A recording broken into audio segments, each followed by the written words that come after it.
भारत हे एक सार्वभौम लोकशाही गणराज्य बनवणे व देशात एकता व बंधुता निर्माण करून सर्वांना सामाजिक, आर्थिक व राजनैतिक न्याय मिळवून देणे हे संविधानाचे प्रमुख उद्दिष्ट आहे।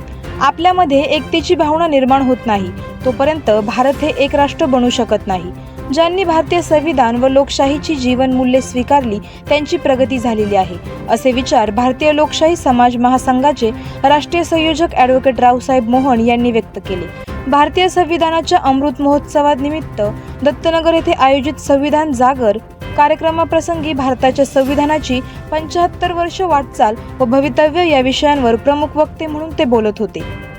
कार्यक्रमाच्या अध्यक्षस्थानी सामाजिक कार्यकर्ते अशोकराव जाधव हे होते। प्रथमतः प्रमुख अतिथींच्या हस्ते डॉक्टर बाबासाहेब आंबेडकर यांच्या प्रतिमेस पुष्पहार अर्पण करून अभिवादन करण्यात आले। त्यानंतर संविधान प्रास्ताविकेचे सामूहिक वाचन देण्यात आले।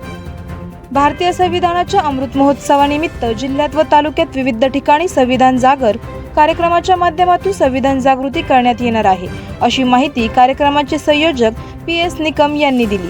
या कार्यक्रमास बाबासाहेब दिघे, नानासाहेब शिंदे, दत्तनगरच्या सरपंच सौ सारिका कुंकुलोळ, भीमाभाऊ बागुल, संदीप मगर, सुनील शिरसाट, डॉक्टर वसंत जमधडे, सुरेश जगताप आदींसह किरण खंडागळे, सुरेश शिवलकर, अशोक लोंढे, सुरेश शिवाळे, पोपट पठारे, प्रदीप गायकवाड, जनाभाऊ खाजेकर, जीजे शेलार, बबनराव शेलार, सतीश पाटोळे, भगवान सरोदे, लखन कडवे, रतनराव त्रिभुवन, CS बनकर, चंद्रकांत खरात, बबनराव माघाडे, दिलीपराव त्रिभुवन, राहुल पठारे, विलास शिरसाट, आनंद चावरे, अशोकराव गायकवाड, संतोष कोळगे, संतोष केदारी, सचिन राठोड, BS कांबळे, आमोलिक बोरगे, किरण आमोलिक, सुभाष आमोलिक, रवी सुतार, बाळासाहेब हिवाळे, अनिल माघाडे, राणी खाजेकर, विमल गायकवाड, ग्रामविकास अधिकारी रुबाब पटेल, सुभाष पारखे, बाबा दुशिंग, विजय जगताप, राहुल आल्हाट, पंकज थोरात, राजाभाऊ माघाडे हे उपस्थित होते।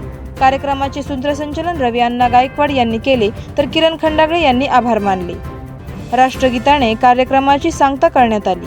आवाज जनतेचा न्यूजसाठी प्रतिनिधी दर्शन बारसे। आहे लाईव्ह कार्यक्रम किंवा आहे कसले आंदोलन, जनसामान्यपर्यंत पोहोचेल आपला हक्काचा आवाज, आवाज जनतेचा। बातमी व जाहिरातीसाठी संपर्क करा स्क्रीनवर दिलेल्या नंबरवर।